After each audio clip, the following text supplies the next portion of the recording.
Good afternoon. Ladies and gentlemen, honored guests, welcome to the World Economic Forum panel discussion on the global economic outlook. I am Erik Schatzker of Bloomberg Television, and I am delighted to serve as your moderator today. This topic, of course, is a mainstay of the World Economic Forum, and that's because it's always relevant. In the news business, we call it an evergreen. In this globalized world, no government, no business can afford to be ignorant of the forces driving the economy forward or the policies that help to define it, ideally for the better, but sadly, often for the worse. We are fortunate, as you probably know, to have an outstanding group of panelists. They probably need no introduction before an audience like this, but please allow me a few words anyway. Sitting immediately to my left here is Henrique Meirelles. He is the finance minister of this great country, Brazil. In addition to his service in the current government, Mr. Meirelles has had a distinguished career in banking, as an elected representative in Congress, and as governor of the Central Bank of Brazil. To his left is Daniel Funes de Rioja. He is chairman of the B20, a business organization that functions in concert with G20, over which Argentina is currently presiding as president. Dr. Funes de Rioja is a lawyer, he's an academic and a business leader, and he has dedicated much of his career to studying and shaping labor relations and government policy. Immediately to his left is Andrés Velasco. He's a professor at Columbia University in New York. He's an expert in economics and international finance and development, and he too has served as Minister of Finance in his native Chile. And immediately to my right is Hans-Paul Bürkner. He's chairman of the Boston Consulting Group, global chairman, one of the world's top consulting firms, where he built the financial services practice before becoming president and CEO in 2004. So as you can see, we have a great deal of experience and knowledge from which to draw. I would like to remind our panelists and inform our audience that in the course of our discussion today, we have a shared commitment to answering a central question. Are policymakers prepared for potential shifts in capital flows in this new environment? Our plan is to talk as a panel for about 40 minutes, and then I'll turn it over to you, members of the audience, to pose questions of your own. So please, when the time comes, don't be shy. As always, we request that you silence your phones, and if you must answer a call, please take it outside. Let us begin. I think the best way to start is perhaps by establishing some context for this discussion. And given that we are in Brazil, and given that, Mr. Meirelles, you are the finance minister, I would like to pose the first question to you. But of course, the purpose here is for us to have a discussion. So you will not see me posing the same question in rapid-fire fashion to all of our panelists. They're here to talk with each other as much as they are to heed my instructions. So, Mr. Minister, if I may, how healthy is the global economy? Or does it seem healthier than it really is because the post-crisis recovery was, and in many cases remains, so slow? I think that the world economy is going well from our vantage point. I think the growth is going at a moderate pace. I think that the main risk that we face ahead is some of the most important central bankers become and stay behind the curve, which means that if they allow the economy to grow over what it would be prudent, and in summary, to have a sudden increase of inflation, which might demand a jump in interest rates. I don't think that's the most likely scenario. What I am basically addressing is what we should be watching for is signals. Evidently, when there was that bout of market volatility a few weeks ago in the US particularly, I think it was a market reaction to that possibility. Actually, it didn't materialize, and I think that it came back as it should to the normal process. It began to grow, but evidently, we should be watching to see whether there are no signals of an increase in bubble forming.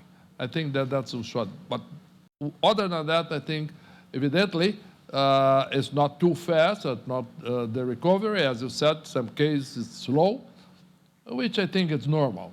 Better this way than being too fast and too risky, as 2007 showed. Do we share that point of view?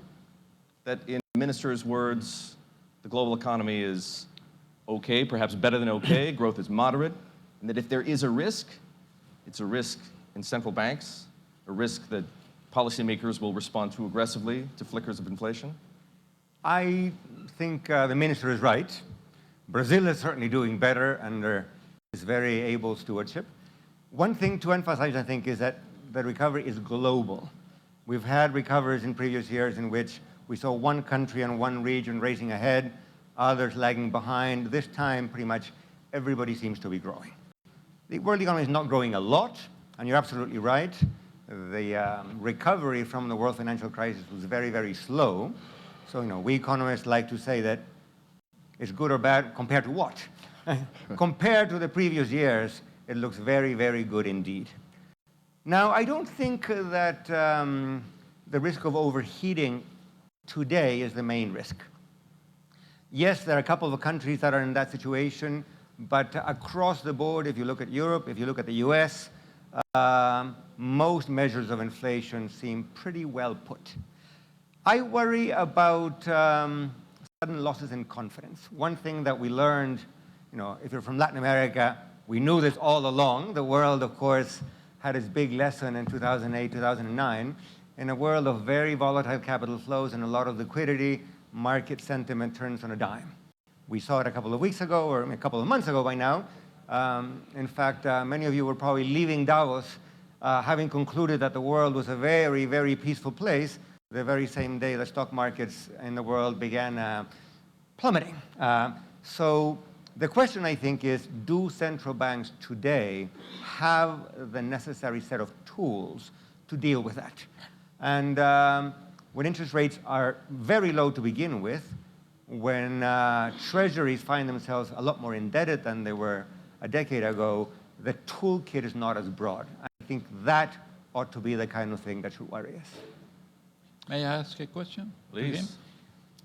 Because I'm not an economist, and I am an Argentine. Nobody's perfect. Nobody's perfect. Take into account that I do entirely agree that the global situation is better. But my question is, why?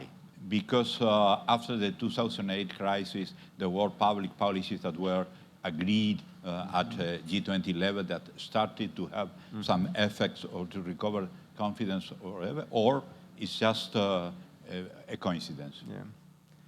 Well, I think central banks... Let me maybe intervene. I think when we say, the economy is growing well, but slowly, we always look to the period before 2008, 2009.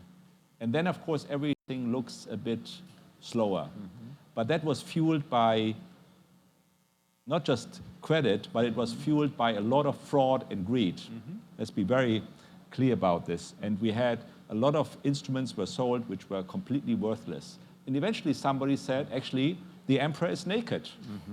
And then people started, to throw off, and the markets really crashed in 2000, end of 2008, 2009. I think we're in a very different situation. I mean, I think we have been doing a lot of cleanup, probably not everything. And now we are rebuilding. We are rebuilding employment, consumption, investment, trade, and that, I think, the fundamentals are quite good. And I think that's why, if we grow worldwide 3.5%, in the developed markets between 2 and 3, well, Japan may be a bit lower. Right. And the emerging markets, well, Latin America is around 2.5, but Asia Pacific is coming back with 5, 6, 7%. Even Africa, in most parts, is okayish. I think we are getting back to what we can reasonably expect. And comparing it with something that, is not or should not be repeated, is always a mistake. So we should not feel bad, but we should feel good because the fundamentals look good if we allow them to play out. Now, one of the main drivers, of course, has been trade, and we are now dealing with some more challenges, not just the US, but also China, India, making life more difficult for trade, for investments, and so forth. And I think that's probably a concern. I'd like to get back to trade, but if we could stay on this theme for a moment. What you've just said, Hans-Paul, reminds me of many conversations I've had recently with Larry Summers. And I'll pose this question to one of the two economists, or perhaps both here. What if Larry Summers is right? What if we're trapped, or at least what if the developed world is trapped in what he calls a state of secular stagnation? Which is to say that the growth and job creation that we have seen in the United States and other countries, some in Europe, are actually being buoyed not by improving fundamentals, perhaps in part, but also by unsustainable financial conditions. Quantitative easing, perhaps, which is still in force in Europe and in Japan. Or let's just call it easy money. It's a little easier to think of it that way. Budget deficits, like the one that's financing the tax cut. What if he's right? Larry Summers used to be my boss, so I should agree right away, right? No. I think, no. I think he's partly right, but recent events suggest that only partly. Clearly, if you look at recoveries across decades, this was the slowest recovery in a very, very long time. Not just compared to what happened right before the financial crisis. And parenthetically, you're absolutely right. In the middle of last decade, the growth was artificial. We should not be comparing ourselves to that. But if you go back to the 90s, the 80s, the 70s, this was a very slow recovery. So in that sense, Larry's right. I think Larry's also right to point out that the global savings investment balance in the world has changed. And that's not going away anytime soon. People are saving more, there's less demand for investment, the world real interest rate is low, beyond the little things that central bankers do or don't do. And that's also here to stay. Now, where do I partly disagree with Larry? I think the recovery of the last couple of years is stronger than the thesis would suggest. Maybe it was secular, but secular means it lasts for a century, right? This is not going to last for a century.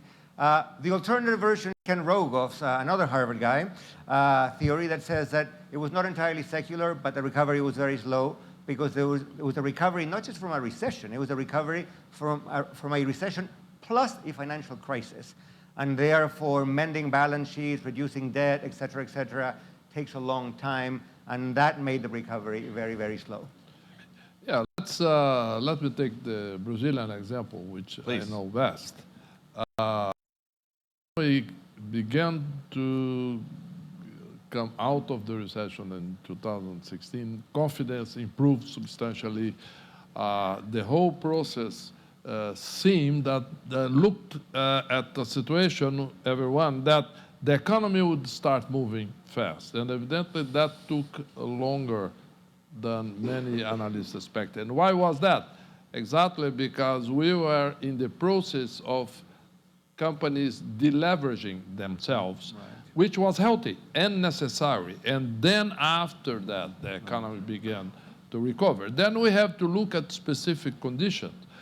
And then Brazil grew as a result. And now, this year, for instance, then I would like to address another point, which is the trend of GDP growth, the potential growth, which, if you take Brazilian case, historically, the last 25 years, the average growth rate of Brazil was 3.3. But if you make the adjustment for the demographic changes, that number would come down to close to 2. That would then, in that case, if you simply take that number, that would be the potential. But we have an output gap. In summary, we have a capacity to grow because recession led a good portion of the economy unused, let's put it this way, not to stay in technicalities only. Then we have some room to fill that gap, which let's call the idle capacity of the economy or whatever. And then we have some room to grow at rates higher than the potential. On the other hand, we are working on structural reforms. Then it's absolutely viable that after we fill that output gap, and which should take maybe 3-4 years of higher growth, the structural reforms have already increased the potential, which means that the country could keep growing at higher rates now on a better structural basis. What is my interesting point about the US? Unemployment is already at 4.1. Yeah.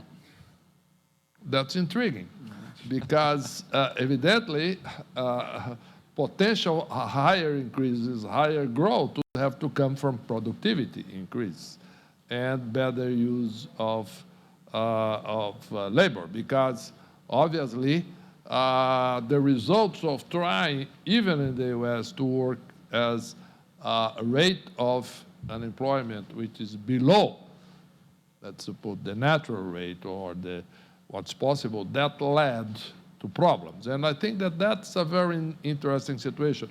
We could then try to separate what is too slow or too fast, etc. I think we did have some room to grow after the crisis because we came from a low basis. But the question now is, what is the structural capacity of each area to grow without problem, without inflation, which is price of goods and services, but also watching the price of assets, to be sure that they are sustainable as well. But don't you think we will have an opportunity, I mean, in North America, in parts of Europe, certainly Japan, Korea, Taiwan, including also parts of China, where we are getting to a stage of full employment, labor force participation rate are quite high. In the US, maybe still some room for increasing it. And then we'll see productivity increases coming back again.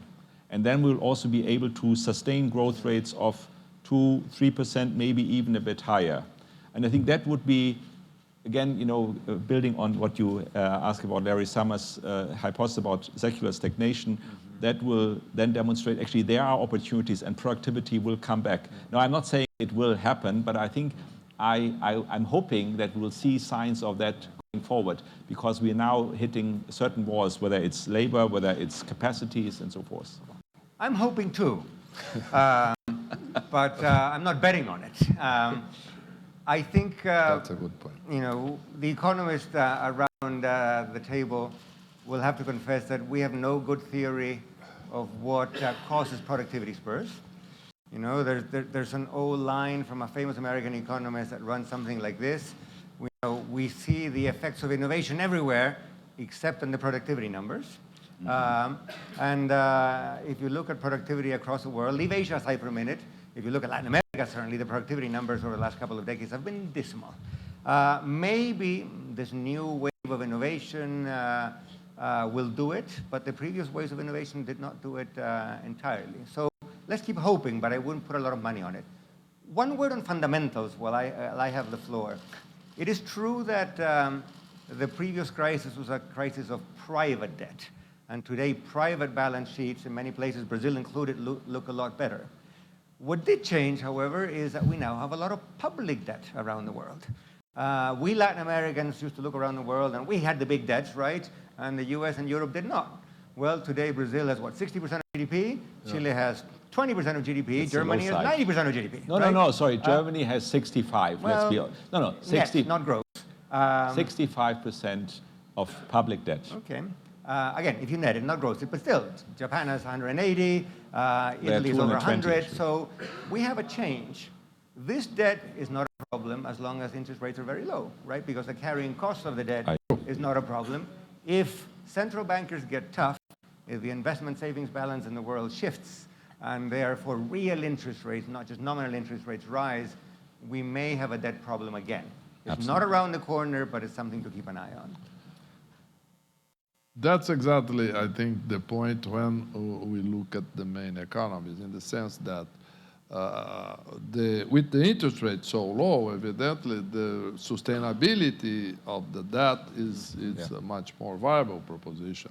The question is when we come back to normal monetary policy times, what level of sustainability those that would be, those public debts will be. And that's, I think, the critical question, particularly when we analyze a situation like this last tax reform in the US and when we see the rise in public debt over the future.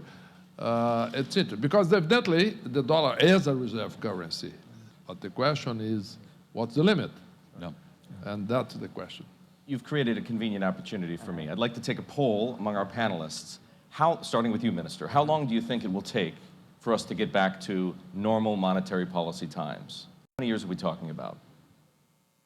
Well, I think it varies from Of course, no, but in a global country sense. to country. In a global sense, I would say a couple of years, maybe in theory. I am not saying that We'll see I'm not saying that this is necessarily what this is going to happen exactly in this time frame, because this will depend on the central bank's decisions.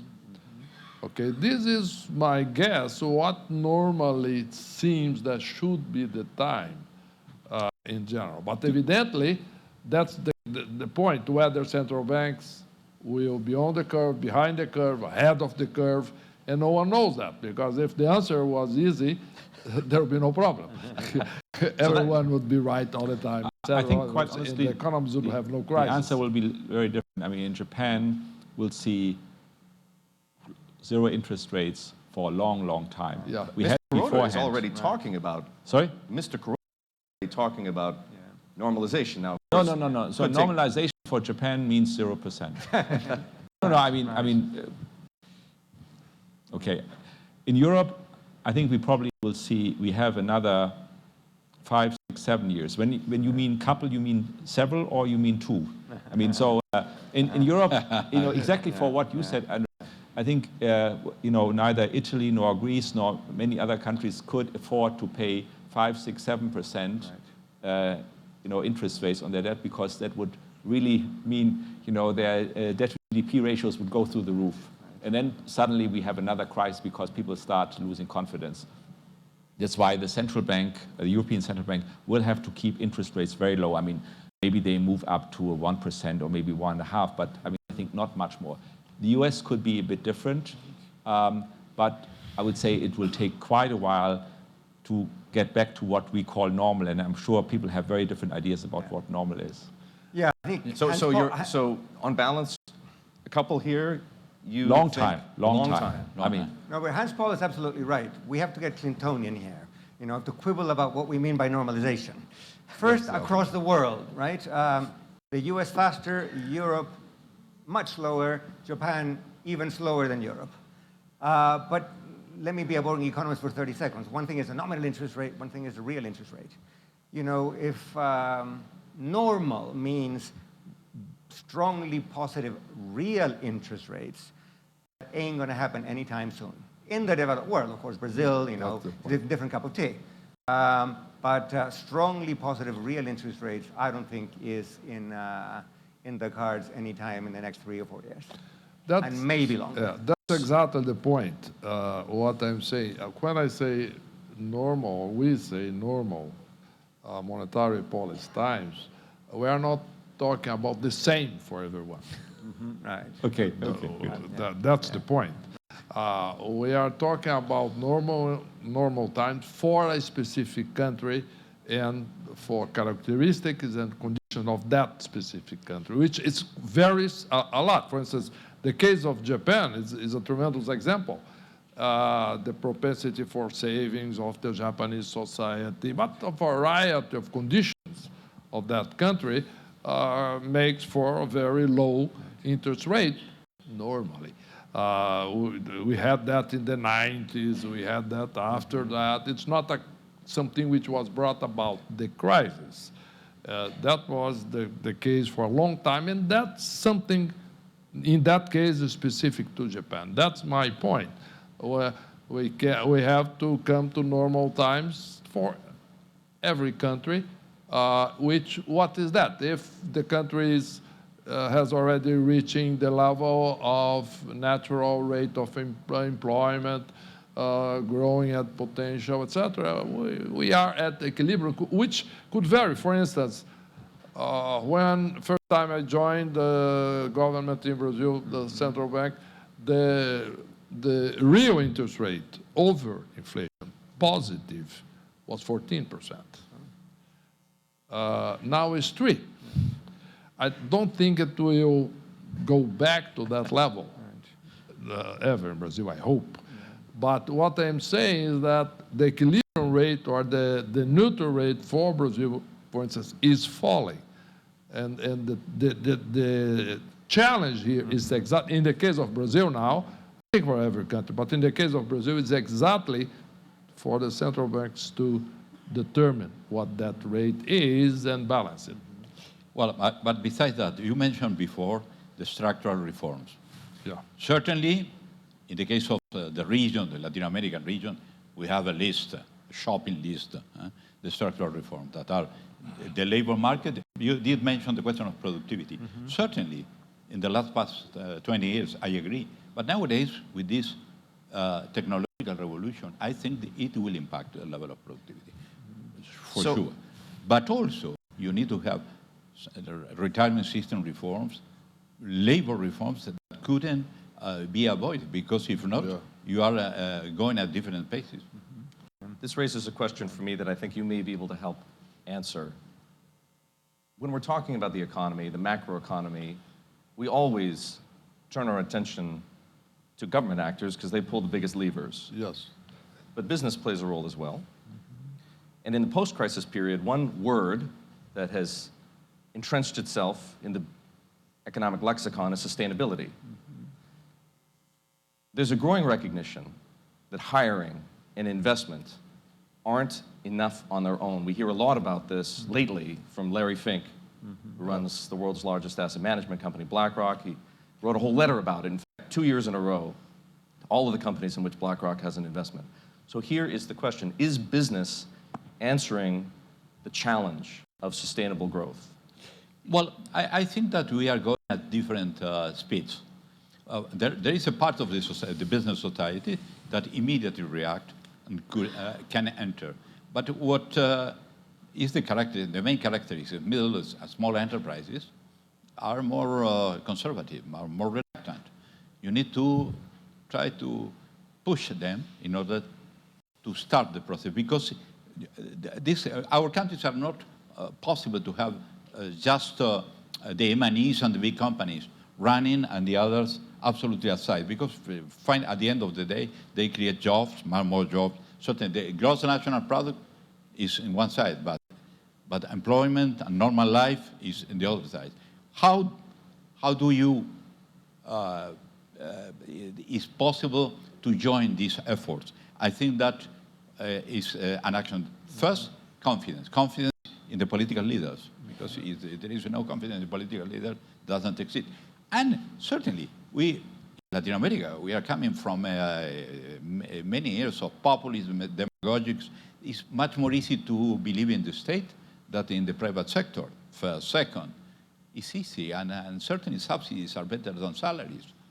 That's critical, but it's true. Then, we need to create not only the concept of competitiveness at the level of companies, but also productivity at the level of workers, in order to have a level of employment that could be acceptable for the society, because if not, you have political troubles. Then I think that is a work that we need to face together, and certainly step by step. It's not possible to say from one day to another it will change dramatically. You need to work on that, to believe on the central banks, but also in the real economy, in order to have both parameters. I think we think there is a contradiction between doing good and doing well, for companies. And BCG has worked on, how do companies perform who really try to take care of all the stakeholders. So not just customers, employees, suppliers, shareholders, of course, too, the communities in which they live in, the environment and so forth. And we have looked at what we call total societal impact and found that those companies who are high on total TSI are also high in terms of growth, in terms of profitability and performance. So I think there is increasingly a clear notion that if you try to cover the value for the various stakeholders, you do well overall. And just trying to focus on one thing will ultimately hurt you in the business world. I think that's one thing which I think is very important. Then the other thing, of course, is, and I think, Daniel, you referred to it about digitization, automation, creating jobs, and will we become obsolete, starting with consultants, journalists, professors, and whatever, everybody. Maybe not the ministers; they will not become obsolete, but all the rest. And I think we are creating a horror scenario which is wrong. Of course, I cannot prove it, but in many places we will run out of people before we run out of work. I mean, Europe certainly was stagnating and a declining population. Japan, Korea, Taiwan, even in parts of Asia and China and also North America. So I think one of the key elements will be, and that's also true, of course, for Latin America, rather than saying, okay, everything will be done by machines. There are so many things where we can, especially also young people, create opportunities through education, training, give them jobs. And then I think we can also use digitization for e-health, for training, schooling, whatever, e-government, and really become much more productive, but also, I think, provide the opportunities for a lot more people getting engaged. So I think we need to invest in people, we need to invest in infrastructure, also connectivity within Latin America, rather than being separate. And I think in institutions, and then I think we will be able to deal with these things, and I think business can play a very important role in that. I do entirely agree, but the key question is, if the economy is running well in the formal sector and with all the technology and so on, the story of our countries and the reality is also a big part of the informal economy, and that's it's a different situation that you need to take into account, because it's not easy to make enter this informal economy into the formal one. There are a lot of measures that you can take, but it's not automatic. No. Let me chime in here, because I think you've put a really key issue on the table. One area where we can both do good and do well is simply improving the way the labor market works across the world, but particularly in Latin America. You're talking about words that became important since the crisis. One is sustainability, the other one is inequality. There is no way we're going to make a substantial dent in inequality in Latin America unless we provide good jobs at good wages. And the reality is that we have labor markets that are way too informal, that's one issue, that serve young people and women very poorly. We have employment ratios in Latin America which are way lower than those of Europe or the US. My country, Chile, entered the OECD a few years back. Now, if I look at employment ratios in the OECD, Chile, Mexico, and Turkey are always fighting for the last place. On average, 80% of people work in Germany. On average, only 65% of people work in Latin America. And if you look at women, only about 40% of women have jobs, whether formal or informal.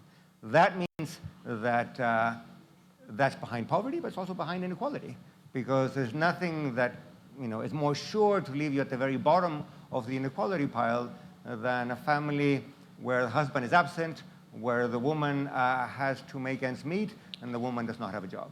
And parenthetically, and I'll end here, I think there's also a role for businesses here, because traditionally in Latin America, businesses have been guilty of something that all of Latin America is guilty of. It's called discrimination, particularly against women, against ethnic minorities, against the poor generally. There's a lot of work to do. Can I pin you down? What country would you point to as an example of smart policy making on that front that balances the need for growth and inclusiveness? Countries far away from here, but it's pretty good anywhere. Denmark. Denmark has something called flexicurity, which means it's a labor market that is flexible, but which also provides security. That means that restrictions on hiring and firing are very few, so you get reallocation of labor to high productivity jobs, but at the same time, there's a lot of money being spent on unemployment insurance. You may lose your job, but you don't lose your income, and also on retraining. But you also have to take jobs. Absolutely, Yeah, absolutely. And also you lose your unemployment insurance if you don't show up for the training. Yeah. So it is generous, but it is rigorous. It is flexible, but it is also generous and helps families. I think that kind of combination is very far away from what we have in Brazil, in Argentina, in Chile, and also in the US, parenthetically. Yeah, but they have a small population in practice. But can I Yeah, also, I I think- think maybe say one thing. I think we cause a lot of anxiety by using the word labor market reform or any reform. Yeah. Reform is a very bad word. Yep. It means somebody wants to take something away from you. And of course, we have to reduce the regulations and make markets more flexible in general. Also here in Brazil, you know that much better than I do, or in Latin America in general. But I would say, just let's start deregulating step by step, without making a big, wahoo about it, just do it. Big banks typically don't end Big well. banks cause a lot of anxieties. Very small steps, maybe get you to the same solutions, but they will always, impact only small groups of people rather than everybody being negatively impacted. Yeah, I think that an important point that is becoming clear here is going back to your question, which is whether business is prepared to increase productivity and sustain growth, etc.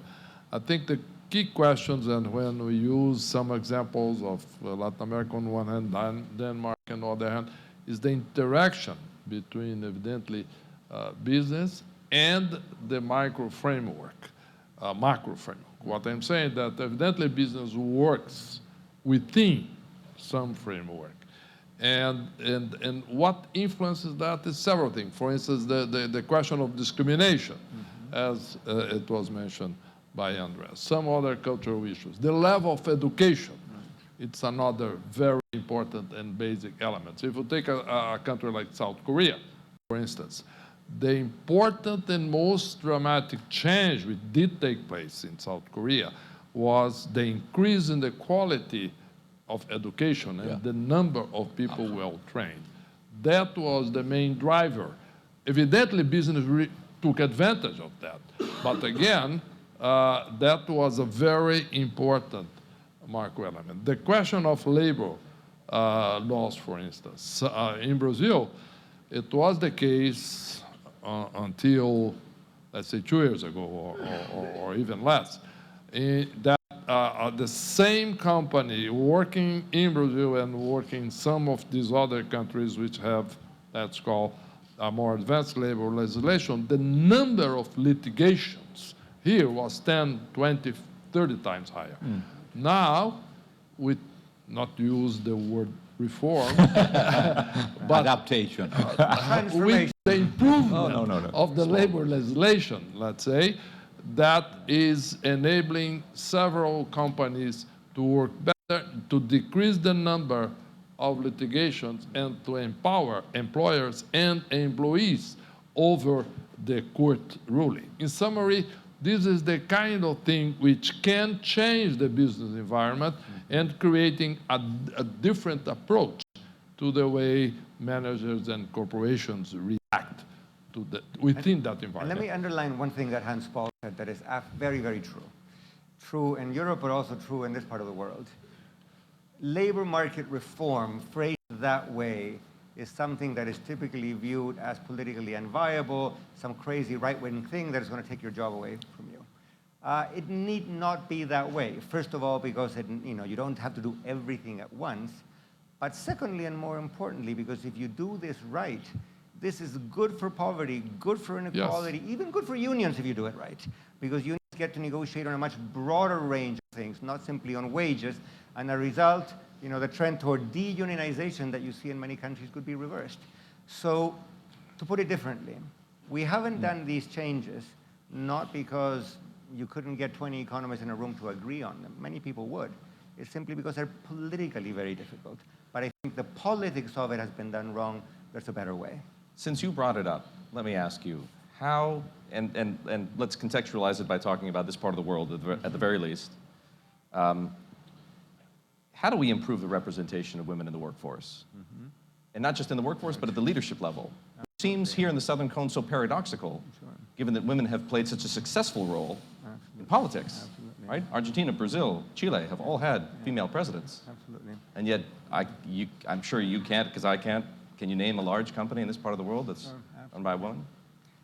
This is a tremendous issue, and one that in Chile in recent months and years has elicited a lot of discussion. And there's no one button that you push to change things immediately, but there are a number of things.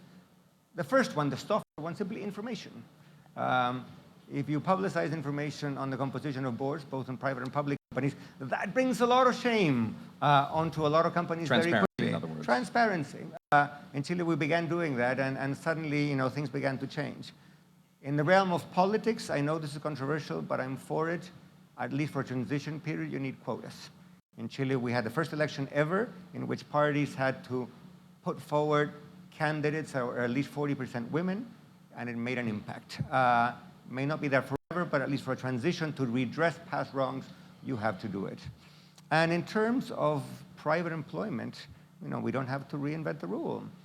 In Germany, in the United States, you have very stringent anti-discrimination legislation. And if your company is caught doing something that the law does not allow, you're first shamed and then you're fined. That sort of thing is in its infancy in Latin America. We have a long way to go. I realize it's controversial, but it is very necessary.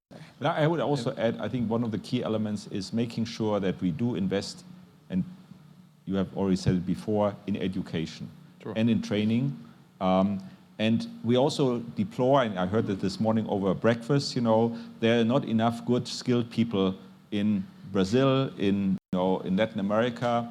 And so, given that very often girls are doing better in school, women at university, I think there will be an enormous pull for the talent. And I think if we give them a good education, a good training at university or apprenticeships and so forth, we will also get a lot of pull for women, because everybody who's not going for the top talent would be stupid. It's like saying, I'm wasting energy. I mean, why should you waste energy? It costs money. So let's be energy efficient, let's be resource efficient, let's go for the top talent, irrespective of gender and background and so forth. Let's make sure that this works, And I think there we need to invest a lot more in the education side, and then we'll not automatically, but I think we'll see, things are getting better, like we have seen in North America and Europe, and we see it in Asia already quite a lot, in China,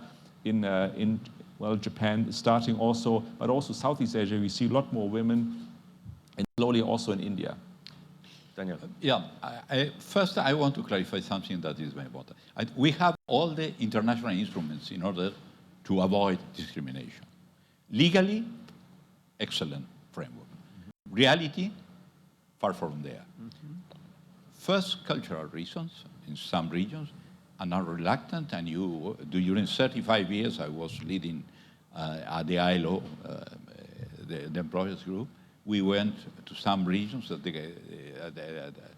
in Africa or Asia where there were problems, and that problems remain.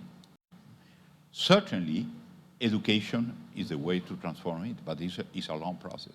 I think that globalization is useful also for this process. But the second question, and during these years at the G20 we discussed also, is the question of women participation.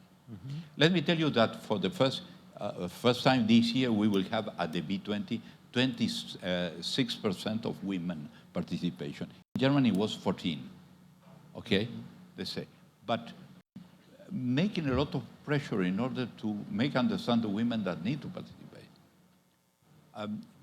Because certainly there are questions of agenda. Certainly you need to compatibilize jobs and other activities, and you need to enter into that. Then I think it's a process in progress, and it has to be one of the flagships of globalization process.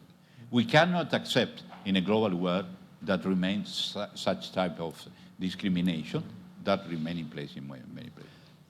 Before we turn the floor over to questions, turn questions to the floor, I think we need to talk about trade. Let's talk about trade. You brought it up earlier, Hans-Paul. I'll put the question to you, Minister, if I may, to begin. My colleagues at Bloomberg Economics have estimated that a full-blown trade war, and that's not what we have yet, would cost the global economy $470 billion. It's a pretty big number. Is that where we're headed? I mean, let me ask you directly, because it would help to establish some context. We've heard that Brazil is considering retaliatory measures. Could apply to the deal Boeing and Embraer are cooking up. It could apply to the Open Skies Agreement that Brazil has with the United States. How seriously do countries, and Brazil as an example, how seriously do countries need to think about retaliation? And if you retaliate, are we inevitably headed toward a trade war? Two things. Let's separate issues here. The first, let's say, the reaction towards this specific measure.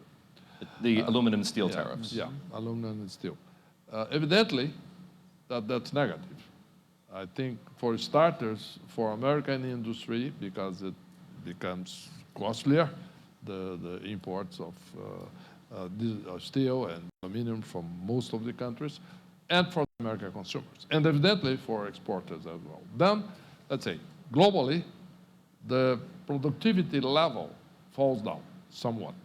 Maybe one or two industries in the US or more, but some specific industries might profit from that. But overall, the American industry loses from my vantage point, and evidently the Brazilian steel makers directly as well.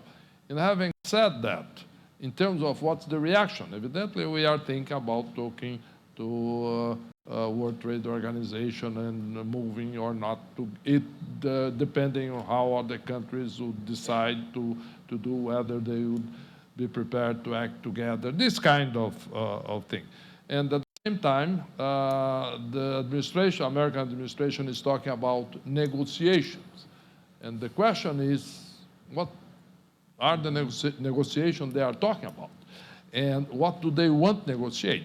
And that's exactly the point. I mean, the position has to become clearer for the ground to become clearer for all these discussions. And having said that, let's go back now to the overall situation. I would expect and maybe hope that the world doesn't get into a trade war. We have experimented that in the past. We had that in the 30s.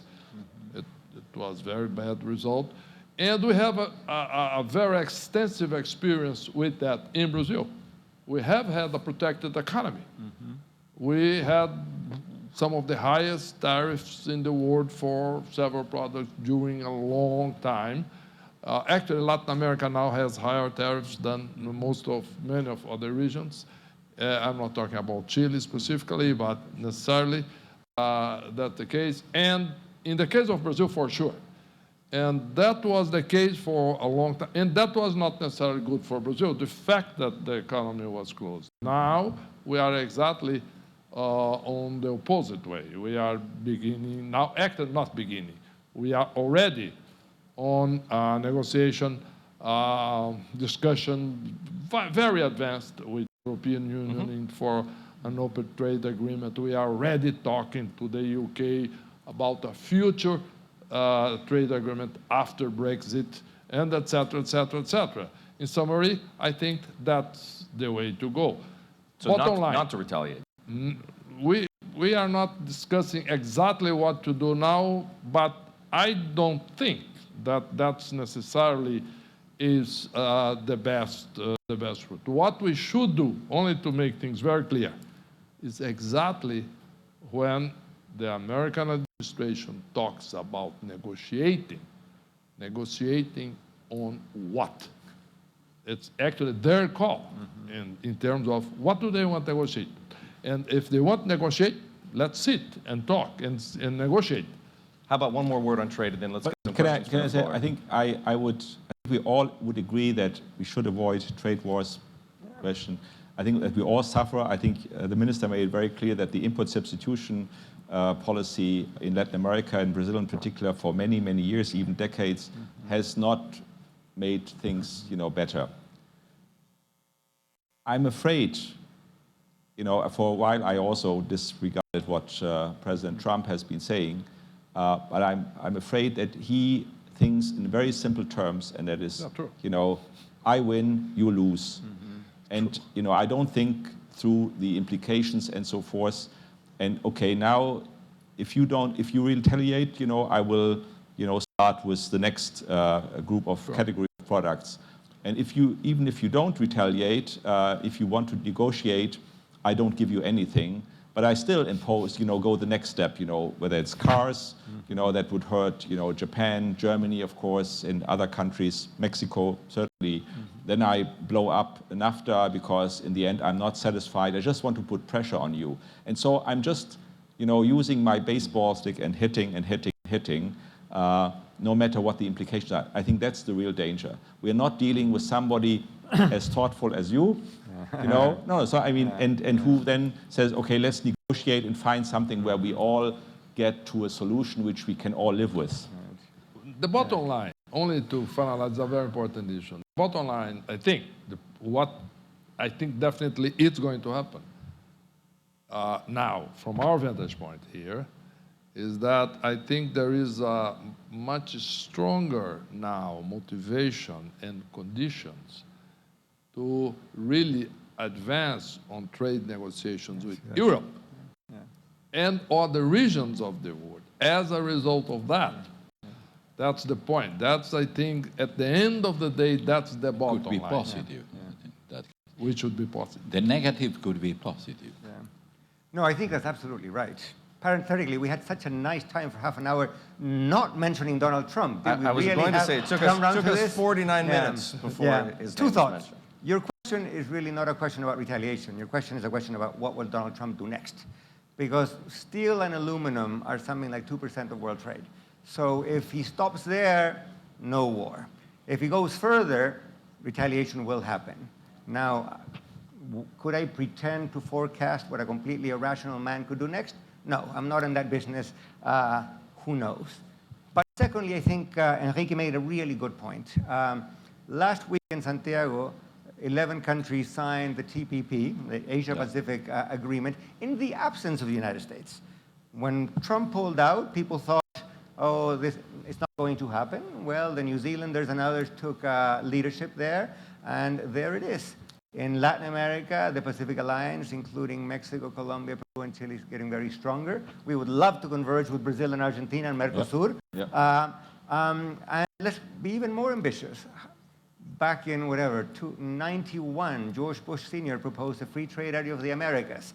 Donald Trump is not going to propose it, but let's do a free trade area of the Americas without the United States.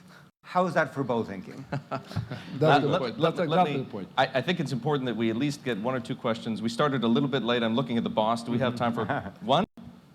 One question from the floor. Don't all raise your hands at once. There we go, right here in the front row, please.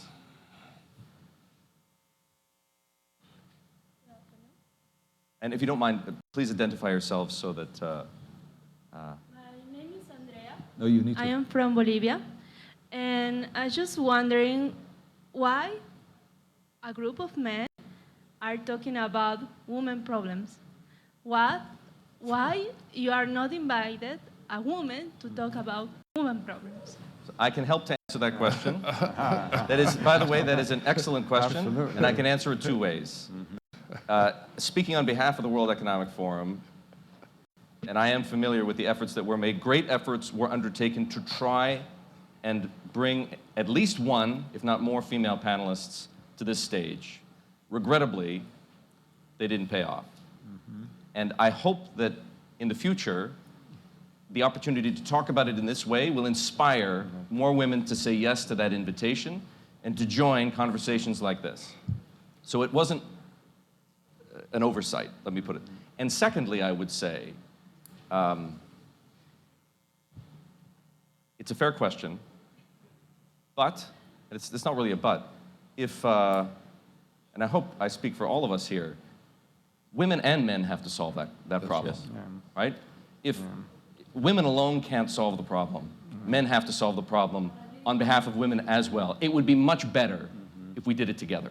Agree, 100%.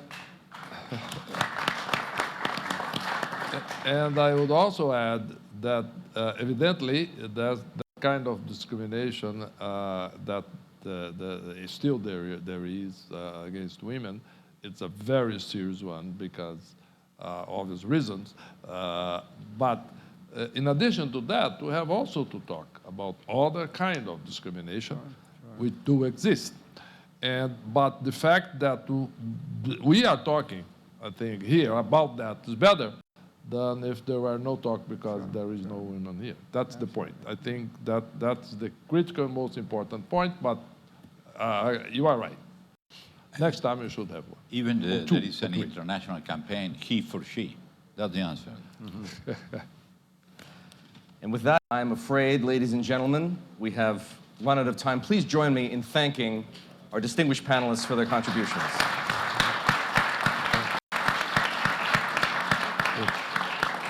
And thank you for joining us.